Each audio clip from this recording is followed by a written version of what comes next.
Well,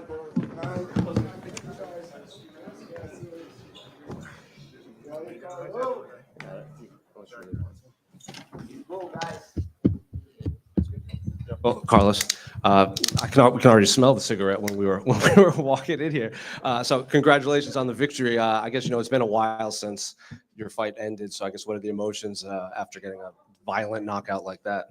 Bro, I'm so happy. Jeff Neal is a really good opponent. I trained so hard for the fight, training a lot, and I'm really happy. He came out pretty aggressive, all week. He was saying first round knockout, 1 round fight. So is that how you saw the fight playing out? Like using his aggression to finish the fight? Yeah, the planning was like move a lot because I have a good hands, and then I got one punch, and I was like, today I think his hand is not heavy like always. So now I can move less, and I can focus on hurting him and knocking him out. It's obviously a big couple of months for your team. Fighting Nerds went 3-0 today. So I guess how's the team back there after Karini's win, Mikhail's win, and now your win? Bro, no, I'm really happy. Everybody on the gym work hard, work so much. So it's just hard work paying off. And you called out Leon Edwards for UFC Rio. Dana White obviously said you get that spot. But I don't know if you've heard, Michael Venom Page was back here, and we asked about that fight, and he said he would 100% take the fight against you at UFC Rio on October 11th. So would that be a fight you would be interested in if Leon doesn't take the fight? Bro, anybody who step on the cage on Rio, 11 October, I will be there. The first option, of course, Leon. I'm here to fight against the best guys in the world. Then I can prove I'm the best in the world. So anyway, anybody who step on the cage, I'm gonna be there. If it is Michael Venom Page, what do you make of his style in there? Because it's gonna be good. It's gonna be a really interesting fight. He inspired me for a long time. So if UFC give me him, that's okay. Let's fight. He said he wants a 5-round co-main event fight. Is that what you want too? Yeah, I really enjoyed to fight last time, 5 rounds. Let's see. I'm gonna celebrate a little bit, and then gonna back on the gym 2 weeks. I'm gonna think about 5 rounds or 3. Carlos, congratulations on the victory. What does a post-knockout cigarette feel like? Feel amazing. My birthday, a lot of hard work, just paying off. I'm feeling amazing. Now I want to celebrate. I go to some party, celebrate my birthday, my victory, my bonus, and then back to the gym and keep focus on Rio card. Well deserved. And do you plan on going to Paris to support Kaio and Rufi? Yeah, I will be there. Congratulations. Thank you. Question over here. Joe Rogan asked on the broadcast, so I'm just gonna repeat the question. How many cigarettes do you smoke a day? Maybe 8, 10. Depends of the day. And then on media day, I had asked you who you would want after Neil, and you said it was a surprise, and you were gonna call them out, and you called out Leon Edwards. What made you decide on Leon Edwards? I don't know. I'm a huge fan for him. He is on the best in the world, former champ. I think I want to become a champ, and I think I'm here to fight with the best guys in the world, and I think he's one of the best. So let's go. Thank you and congratulations. Thank you. Carlos, who had the better spinning elbow knockout tonight? You or Lerone Murphy? Yeah, bro. I think he got the bonus, and he had to pay me 20% of his bonus, because he saw my fight before, and I'm sure he did it, So I think he needs to give me 20% of his bonus. Yeah, MVP when he said it was a very nice elbow, but he said you're not hitting me with that. He's very elusive on the feet. Do you think you could get Michael Page with that as well? Say again. You think you could get Michael Page with the spinning elbow as well? He said that you couldn't land it on him. I know. I don't know. I think I need to. If we fight, I think I need to plan something different, because he will be like he gonna pay attention by my elbow right now. All good. Thank you, guys. Have a good night.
Smelling like cigarettes up here.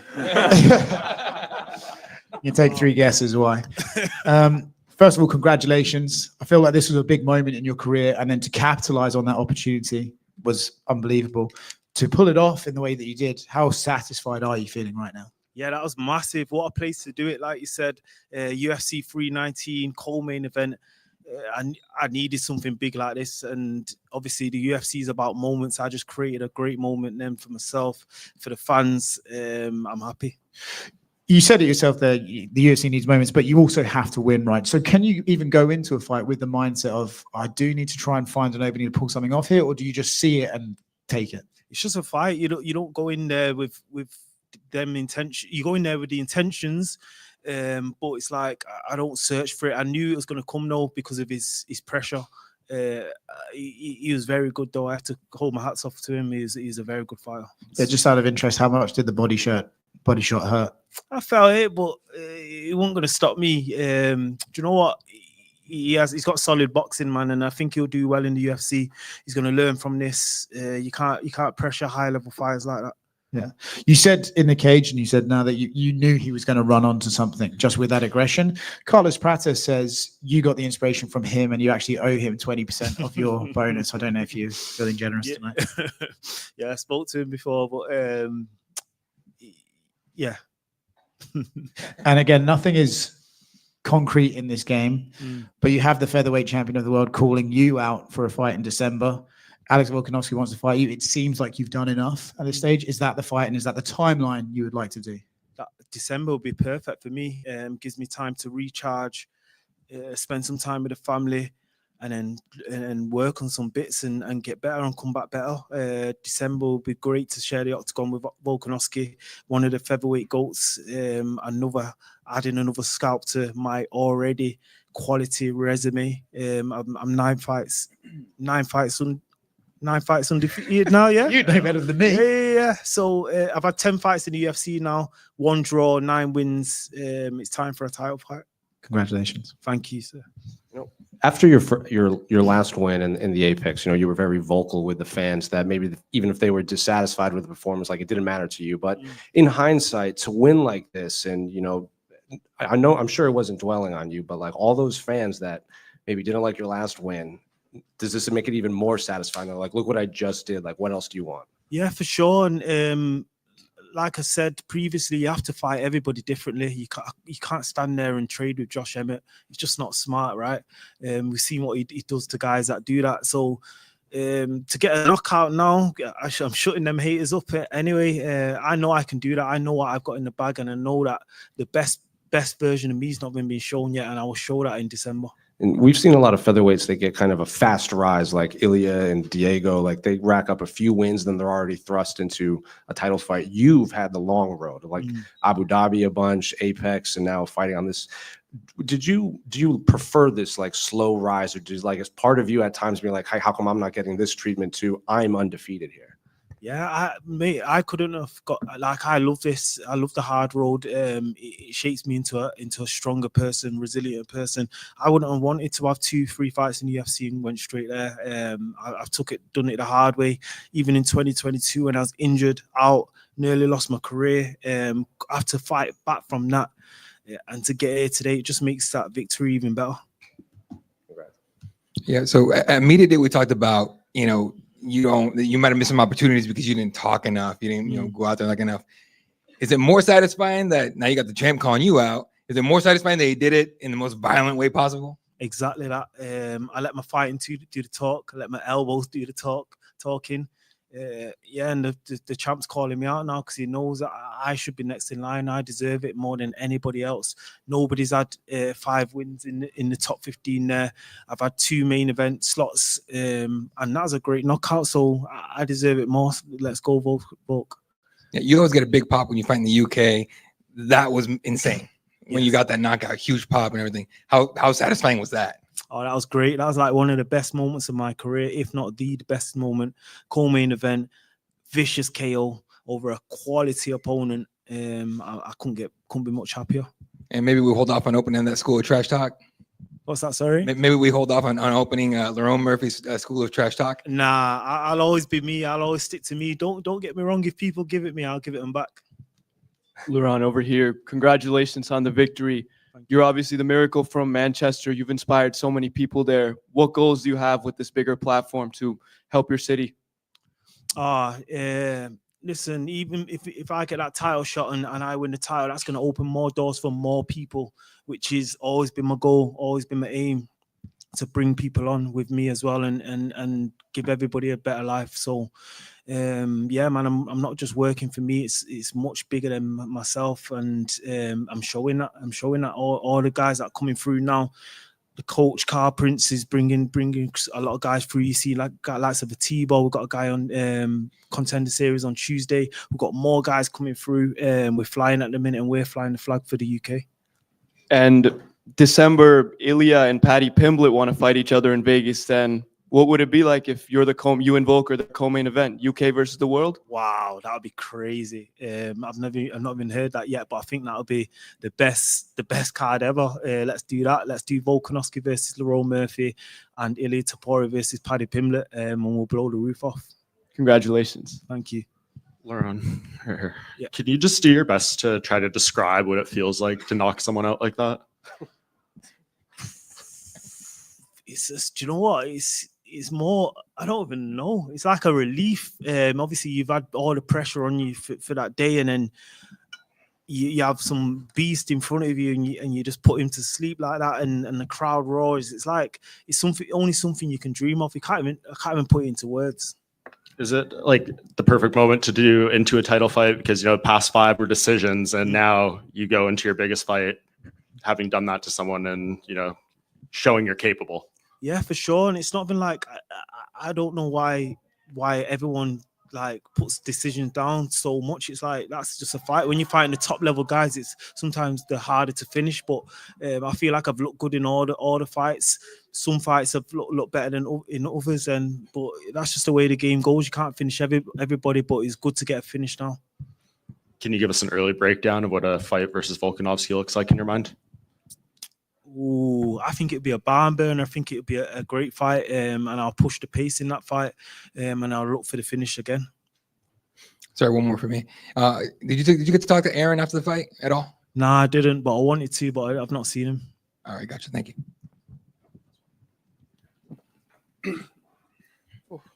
Sorry.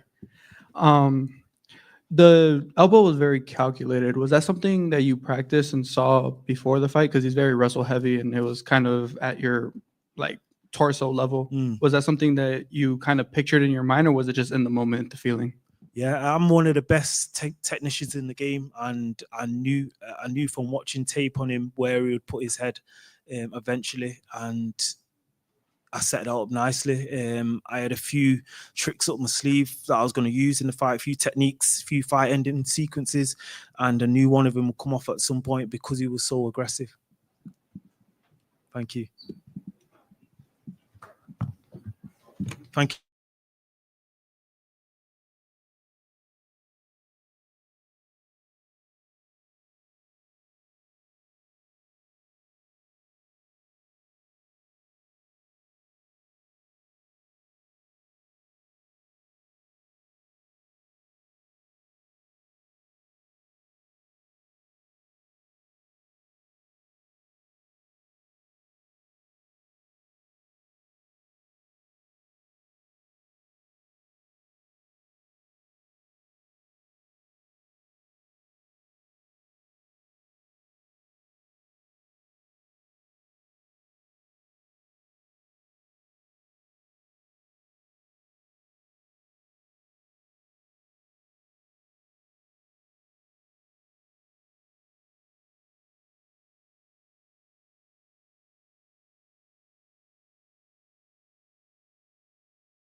Sam. Thank you. he right away smells it like, Who's smoking in there? give you 3 guesses who just left. All right. The attendance tonight was 20,023, sold out. Gate was 11.01 million. Highest grossing event in the arena's history. Fight of the night, Elliot, Lerone, Carlos, and Hamzat. They all won $50,000. Hi. Hello. We'll start with the main event. Incredible energy in the crowd, incredible fight itself. Hamzat's performance, I mean, was unbelievable. Yeah. Give us your takeaway of it. And did you see before this fight that being the possible way it was going to play out? No. The lead up to this fight, I said, I bet the main event is the fight of the night. Didn't see that coming, but not shocked either. I mean, you go in and dominate the way that he dominated. If you can do it the first round, more than likely going to do it the second and throughout the rest of the fight. Yeah.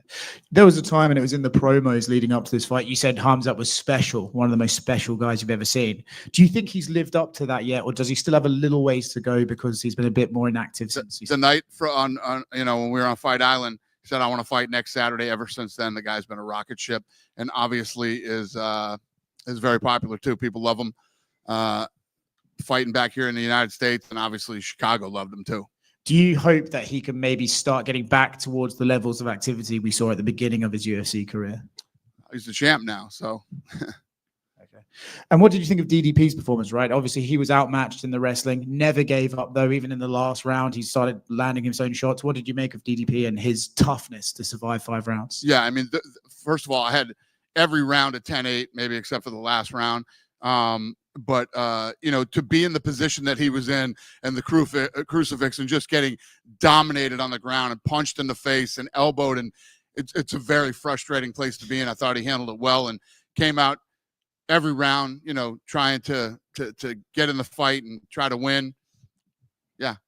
Impressive. On the crucifix, it's a weird one, right? They're landing strikes. He's landing like 200 punches around, but they're not quite hard enough to end the fight. Are you glad the referee doesn't wave a fight off in that position? Listen, I don't know how hard they are, and I don't want to fucking know how hard they are. Nobody wants to be in a crucifix getting punched in the head like that. It's got to be the most frustrating, suck the heart and soul right out of you type thing to happen. And just getting dominated on the ground the way that he did is no fun for anybody. I wouldn't say that, he's getting pitted-patted striked. I mean, his face was pretty busted up. The knees that he was taking to the body and to the legs and the hips, and it's going to be a long ride home to South Africa. And then Lerone Murphy, I don't think anything is guaranteed in this sport in terms of getting title shots and stuff like that. But if there's a way you could get as close to guaranteed as possible, he must have done that tonight with that spinning elbow. Yeah, it's a weird thing to say with a guy who has a record like he has and sits where he sits in the division, to say that tonight was sort of a coming out party for him, but it definitely was. Alex Volkanovski has said he would like to fight him in December. It's not often you see a champion calling out the challenger. Could be interested. I love it. And then as far as Carlos Prata, another spinning back elbow finish, crazy stuff. Wants to fight in Rio. You gave him that fight against who, we're not sure. But MVP was here earlier and said he would step in and fight in Brazil. Yeah, we'll see when we get back. And, Jeff Neal came in very confident that he was going to finish him and knock him out. And for Carlos what an unbelievable performance he put on. Incredible fight. Then, were there any medical updates on Jeff and Aaron, because they were down for a while after those knockouts? Yeah, well, Pico was transferred, and I haven't heard anything about Jeff. I think he's okay. But Pico, I'm no doctor, but I'm gonna say he has a concussion for sure. But we haven't heard anything back that anything bad is happening. He's getting checked for his head and face. Tim Elliott just became, I think, the tied Figueiredo for the most wins in UFC flyweight history. His next fight, he says, is his last on his contract. Are you interested in staying in the Tim Elliott business? Absolutely. I mean, look at what he did tonight, how he came out and performed. Yeah. And then by Songer, the guy you labeled Billy at the Jimmy at what did you make of his performance? Obviously, a lot of hype coming in. Bit of a rocky first round, but he still pulled it off. Yeah, listen, if you look at what this guy did, he takes a fight on 4 days' notice, wins, and comes back and fights another fight on 4 days' notice. I mean, just the pressure alone of what that kid probably had to deal with is impressive. And I also love Nolan. You know, I went up there and told him after the fight, go home, relax, spend some time with your family, enjoy yourself. You're not going anywhere. We're going to sign him to a deal. Just last one for me. I don't know if any fighters have talked to you, but I guess there was some issue with this official scale at weigh-ins. A lot of fighters were heavier than their scales were. Did that get back to you? And a lot of them were like, can we just get digital scales at this point? Not at all. It's the first I'm hearing of it. I guess MVP, they said he was overweight for middleweight. Dricus was very annoyed that the scale he was using all week was not the same as the official scale and stuff like that. Yeah, that's interesting. You know, a lot of fights don't come to Chicago. We haven't been here in 6 years, so you know, I don't expect things to always be perfect. Nothing's ever going to be perfect, but the event went very well. I thought the officials did a great job, and you know, I didn't hear about the scale, but that's a pain in the ass. I agree. It's unfortunate that it happened. Dana, speaking of the scales, Brian Battle missed weight for this card. It was second straight weight miss in 2 different divisions. People are just wondering kind of what his status is after that. I haven't thought about it yet. We'll get home and figure it out. Yeah. How big do you think Khamzat can be? Like, our numbers this week have felt, you know, kind of extraordinary. I don't know it, the pay-per-view, all that type of stuff. I agree. No, we felt the same. Yeah. Do you feel like he can be the biggest star in the sport soon here? Yeah. I mean, he's a big star now. I mean, he's a big star. I mean, when you're asking me, you're saying how much bigger can he be? I don't know. We'll see, but he's already a big star. Everything about this fight was big, from pay-per-view to all the numbers that we were looking at, and just being here in Chicago. I mean, the last 3 days here felt big. Tonight in the arena was insane. Yeah, he's a star. I don't know if you're asking me how much more of a star can he be. We'll see. He had said all fight week he wants to turn around and fight in Abu Dhabi. Is that something you would consider, or do you feel like with the heavyweight title already on that card, like he maybe? I just had a kid fight Tuesday and wanted to turn around and come here. I would Abu Dhabi. I would definitely consider. Yeah, and I mean, so many great potential contenders right now, right? We had the great Fluffy win, Renier de Ridder. We have a huge fight in Paris. Are you just kind of waiting for the Paris one and then maybe see the lay of the land of who could be next? I'm waiting for Tuesday, and then but yeah, I agree with everything you just said. Yeah, and a lot of talk this week about the new TV deal, all that type of stuff. I know probably not much has changed in terms of meetings or anything since Tuesday, but I'm curious, when you talk about the bonuses and changing that, would you ever consider implementing just a finish bonus instead of performance ones? Like, you got to finish, that's the bonus for you. I mean, finishes are part of it. Finishes are part of the. I mean, when you think about it, other than Khamzat, the finishes were the other bonuses. But I mean, I think you have to mix everything into the equation. A great performance. You know, I don't want to put myself in a box with just finishes. Mm-hmm. And on the topic of fire pay, some people were wondering if you would ever consider moving away from the show win model and maybe doing like flat purses across the. Listen, man, this business has worked just fine. The model isn't broken. You know, I love when people who have no fucking idea what they're talking about and don't know anything about the business give input. It's fun. There was a report that the UFC Apex is going to be expanded to have like 10 to 15,000. That was the biggest bullshit story ever written. It's fucking unbelievable. They quoted people that literally said nothing to them, never spoke to them or anything. That entire story was a fucking absolute bullshit lie. The craziest thing we've ever seen. I fucking called Lene and said, Lene, this whole story is a lie. Everything about it is a lie, including the people that they quoted. Never talked to them. How does that happen? How does that happen, Lene, the head of PR for the UFC? What did she say? What's the answer? I don't know. They said we're sorry. Okay. We're sorry, they did do a retraction and change it. Okay, so you're satisfied with the recent construction to the Apex? That's how it's going to be. Yes, I mean, to think that if you look at the construction that's going on at the Apex, to even think that it's going to be a 10,000 seat arena, anyway. Yeah, it's fucking unbelievable. Complete lie. Everything about that story was a lie. Yeah, I got a question about bonuses. So today it seemed like there was kind of a new thing where there were like instantaneous, the fighters were notified in the. That's not a new thing. I mean, did you see the fights? No, I mean, they definitely deserved it, but it was the last 3 fights. So I mean, I was looking at the fights from earlier. They were good, and there was some impressive stuff.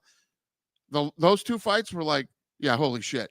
Yeah, yeah. And I knew nothing before it had beat it, and anything after. If anything else was crazier than those, I'd have paid the money. I'd have just said, all right. Yeah, I was just wondering if that was kind of going to be a new thing moving forward, where you like fighters. When shit like that happens again, yes, that will be a new thing that will happen moving forward. I mean, if those fights were the second fight on the entire night, I would have said the same thing. Okay, gotcha. Somebody would have had to been decapitated for you know what I mean? I don't know what would have been bigger than what happened in those fights. Okay, I got a question about. We were talking about some people in the main card, but one of the performances that kind of stood out to me was the Gerald Meerschaert performance. I know he's later in the career, he's in terms of submissions up there in records for the weight class, but I'm wondering, when you saw that performance, do you see performances from veterans like that and wonder, like, okay, is there conversations that you have with vets at that point, or is it you just kind of leave it up to them as to how, if they're going to continue or what have you? So what are you saying? You're saying that Gerald should be done. He should no longer fight in the UFC. I don't want to give Gerald advice, but something looked off today. It happens. I mean, guys fight, and sometimes things are off. Sometimes you have a bad night. Yeah. Okay. I don't know. Myself, I didn't look at that fight and go, holy shit, he's got to go. Okay. Yeah. Okay. Last question. Is the UFC's video game license going to stay with Electronic Arts? And if so, when can we expect EA UFC 6? I have no idea. That is, there literally couldn't be a thing furthest from my mind and thoughts right now than that. But we love EA Sports. We have great relationships there. It's been a great partnership. I don't know the answer to that question. All right. Appreciate it. Thank you. Dana, a really fun night here in Chicago. Just looking forward, I know there's been so much speculation about the White House card. I've seen a lot, obviously, what you said recently to Jim Rome. Just wondered, at this point, is there anything in the next few months or several months that Jon could do where you could say, okay, I actually trust him to put him on that card?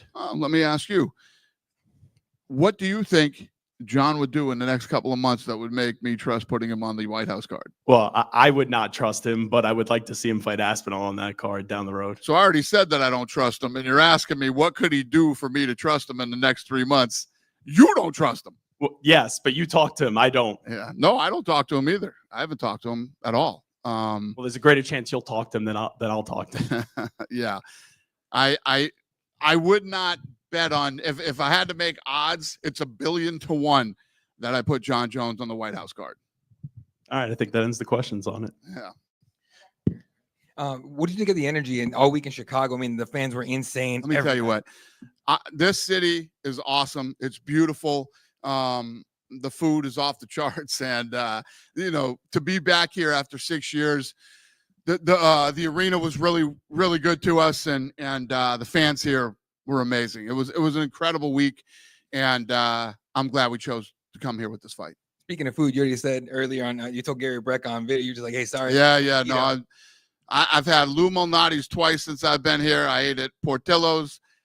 We ate at Gibson's last night. It was amazing. And I told my assistant, find the best sandwich shop in town, and I want sandwiches on the way home. So yeah, incredible. And the desserts over at Gibson's. If you've never eaten at Gibson's Steakhouse, the steak, everything, it's phenomenal.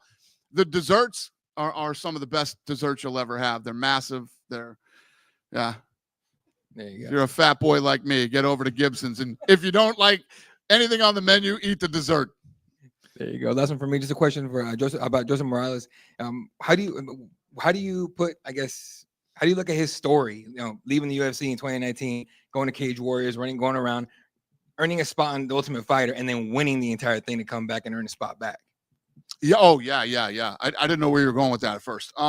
Yeah, great story. I mean, what the kid has accomplished after, I wouldn't call him down and out, but the position he was in, and to come back and win this, it's incredible. I love stories like that. And I love, for these two kids to come off the Contender Series. He comes off the Contender Series, and then Nolan takes the fight on 4 days' notice. They come in and put on a fight like that. I put them on the main event on ESPN, and they come in and deliver like they did. I love that shit. This is what it's all about. That's why I told Nolan, go home, enjoy yourself. I respect you for stepping up, and you're not going anywhere. And that kid's a dog. I mean, he fought like a dog. Former Marine, another great story. I love it. So we're going to take care of him. We'll see him fighting again in the UFC.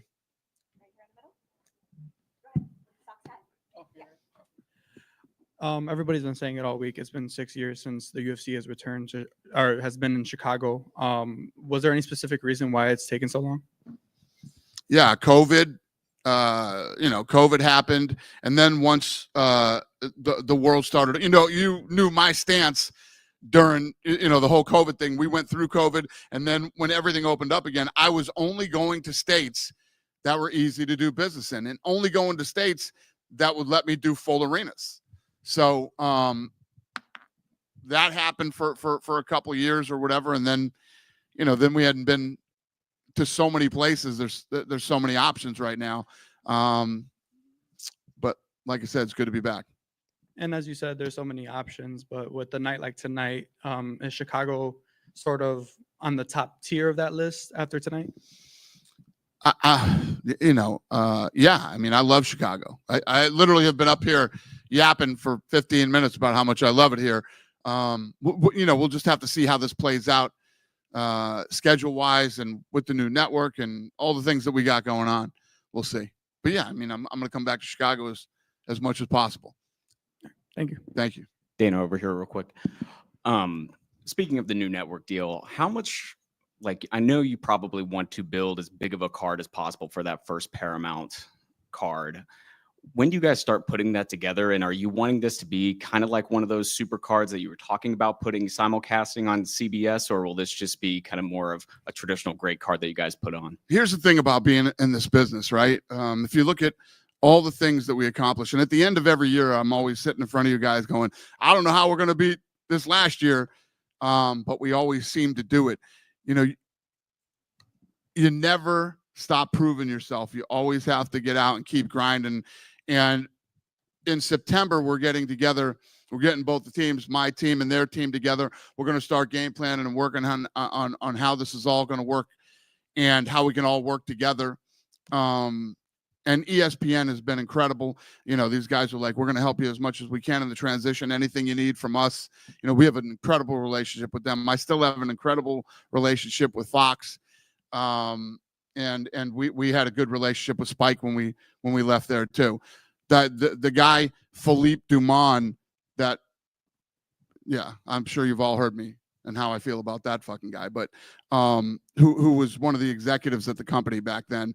I'm not a fan of, but every other relationship I've ever had with all these networks, I still have, and nothing. There'll be no difference with ESPN when we leave. And I don't know what the fuck you asked me or where I'm going right now, but we got a lot of work to do. That's the answer to your question. And then speaking of the deal, and I know obviously you still have a great relationship with ESPN, the Contender Series is still on ESPN. Do you guys have kind of an ETA of what you're looking at in terms of the rights deal for Tough and the Contender Series? Because I believe you said that was not part of the original deal with that Paramount. Yeah. So what's your question about it? Do you guys have kind of a rough timeline of when you're wanting to get a rights deal for those two entities? We haven't even got the teams together to talk yet, and there's still a lot of work to do. Thank you, Dana. Yep. Dana over here, former Celtic Kristaps Porzingis. He said he was interested in fighting for the UFC, and his post-NBA dreams were to be in MMA. What are your thoughts on that, and would you be open to that now that he's not on your Celtics? I like him. He's a great guy. That's a tough transition to leave basketball and come fight in the UFC. But I love that that's how he feels, and we'll see when he retires. And once you'd have to fight some amateur fights, and once you get a couple fights under your belt or one, you might change your mind. I don't know. We'll see. But I like him. I'm not gonna, say I wouldn't do anything with the guy or anything like that. consider him a friend. So Congrats on a great night. thanks, brother. Appreciate it. You guys done with me? Yeah. Have a great night. Thanks, guys. And thank you, Chicago.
Testing. Just in case. Thank you, Fabiano.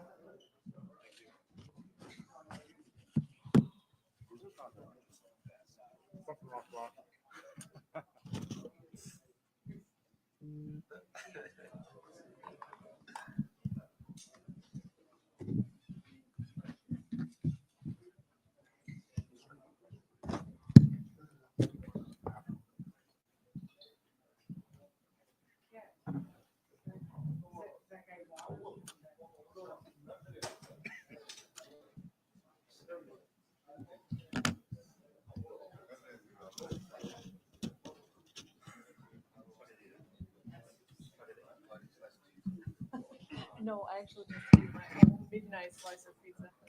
I didn't get to experience the Chicago deep.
Thumbs up right here.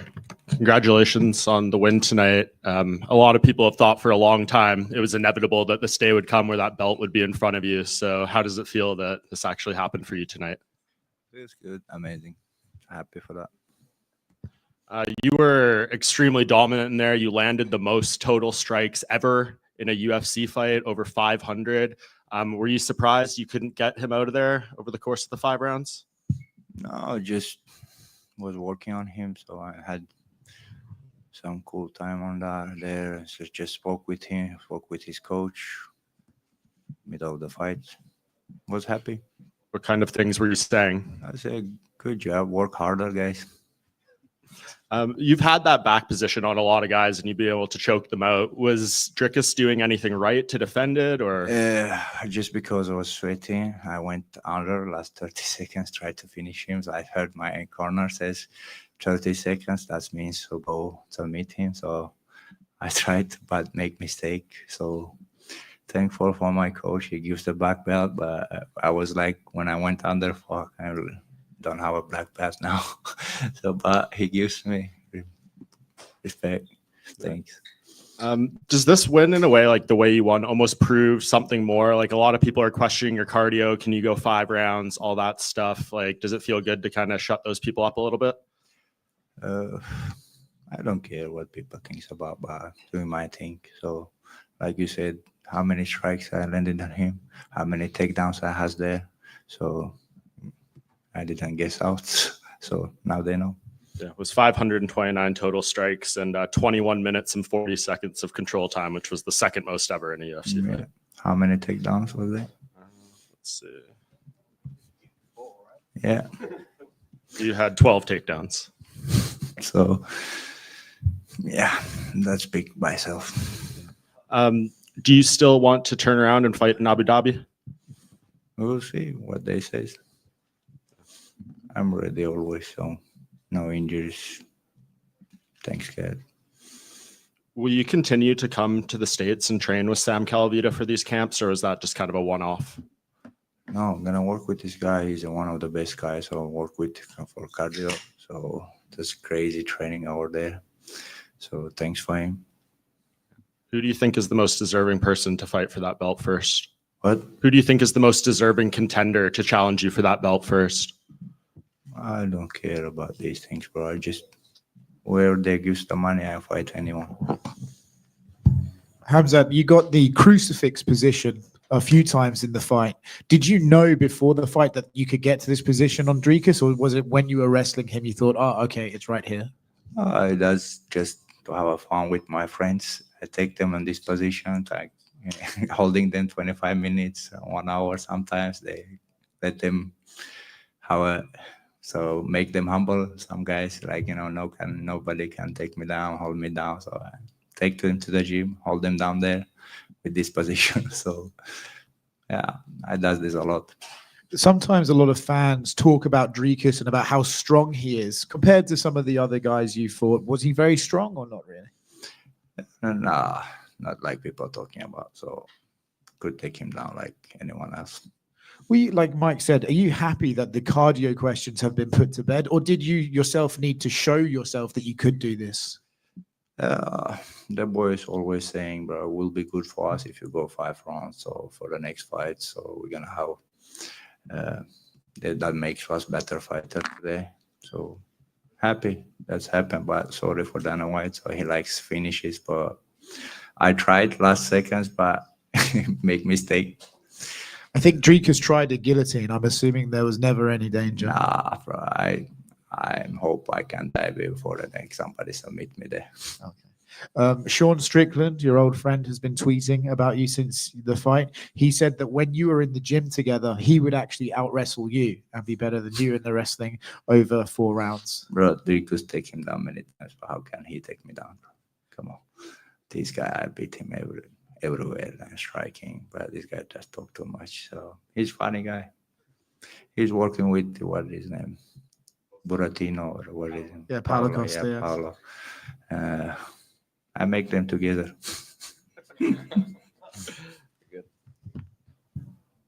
Hamzat over here. Congratulations on the victory.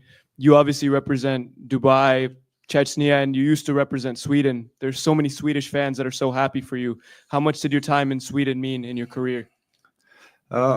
That's always will respect the country. I've been there, like become a fighter. A couple of years I've been there, so people think I left the country. I never been like citizens in Sweden. I just been there like, without papers. I just working there. So I moved to Muslim country. I felt much comfortable. I fought there before. They give me big support always. That's why. But I always go back. I have a lot of Swedish friends and Swedish. And my family also, they has whole family has Swedish passport out me. So always there. Very special. And your teammate, Baisangur Susurkayev, he fought twice in 4 days. How early did you guys start training together, and how fast do you think he can rise to the top? I knew him long time before, like a fighter. So my friends did work with him, train with him. He's younger than me. He's been in the gym in Chechnya. And then he moved when I moved back. So try and train in Chechnya. He moved to US. So he lives here in Miami in great gym. He's training there. So good future. When I come here, we called him. So bring him to the camp. Work with this guy, crazy good talent and young, 24 years old only. So if he works hard, so he's the next champ. And I know after each fight you call your mom. I know she's very nervous to watch you fight. Did you get a chance to call her yet and tell her son is the champ? Yeah, yeah, she was crying, calling. I just said, Mom, I'm the champ now, so don't cry. We'll be back soon. Congratulations. Thank you. Okay, I have some questions over here. Here. You don't see me. Oh, You were curious about Sweden, so I think we should go into take some questions in Swedish now. So I hope you all can keep up with us. yeah. Så stort grattis till vinsten till att börja med. Wow. Tack så mycket. Om du kommer och hälsa på i Sverige, ska du ta med dig bältet då? Ja, det kan vi göra. Blir det en stor fest då? Ja, vi får se. Och sen tänkte jag fråga, om du ska försöka beskriva, hur är den här känslan? Vad känner du just nu? Jag menar, du är bäst i världen. Hur länge du har jobbat hela ditt liv? För det här är en dröm som har gått i uppfyllelse. Det är stort för min familj, så I don't think, jag tänker inte så mycket för att det här är jättestort för mig, men jag har alltid velat att min familj ska leva bra, så det där är viktigare för mig än det bäst. Så den här bältet, jag är bara glad att kan ge bättre opportunities för min familj. Sista frågan då. Nu såklart, du ska väl få njuta av stunden som är just nu, men vad händer här nästa? Det är bara Gud vet. Så är det. Yeah, you can see he can still speak Swedish even if you don't have a Swedish passport.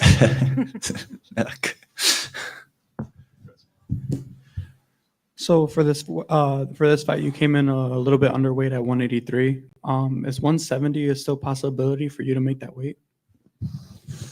I don't know, bro. Just gonna go to hotel, joke with my friends, enjoy. Then we'll see what coaches they say, they decide, and you see what Dana White wants. So we'll see. Before, you had mentioned that you wanted to become the first ever UFC triple champion. Obviously, we're one belt down. Is there a possibility of maybe not triple champion, but maybe double champion at 205? If God wants, we'll do it. But I'm ready to fight anyone. Go up, go down. So if I don't die, I will be here. Congratulations. Thank you. Kamzat, congratulations on winning the title. My question is, can you just talk about just the fan support for you all week? It just seemed like Chicago really loved you and really wanted to see you win the title. Now that you won it, would you be interested in fighting in America moving forward? And would you be interested in potentially fighting here again, considering that the crowd support is the exact same? And again, congratulations. Of course. US, in US, when I always come back, so a lot of fans loving me, and also they support me. Thanks for them. Chicago being crazy, I felt like a home, so thanks for those guys. And always will be happy to be back and fight here and give good show. Thank you. In Russian. Хамзат, салам алейкум, с победой. По-русски немножечко. Во-первых, поздравляю тебя с поясом, это приятное впечатление, но нет ли у тебя горечи от того, что все-таки не удалось его финишировать? Не, план был такой, бороться, парня. Так затаскали туда-сюда, побил чуть-чуть, и последние секунды пытался, когда мне кричали 30 секунд, и попытался сделать submission, и допустил ошибку и попал чуть-чуть вниз, пару ударов пропустил. Но последняя минута со стороны казалась немножко опасной. Ты какую-нибудь опасность чувствовал? Не, я знал, что у него сил нету, чтобы что-то сделать. Я просто не знал, что время уже уходит, и зачем там рисковать, там что-то пытаться делать. Хамзат с поясом — это надолго? Когда ты становишься чемпион мира, это всегда остается чемпионом мира. И последний вопрос, даже не вопрос. Очень много людей в России, в Чечне проснулось в 7 утра, чтобы посмотреть на твой чемпионский бой. Что ты им скажешь? Спасибо огромное. Люблю всех, уважаю всех.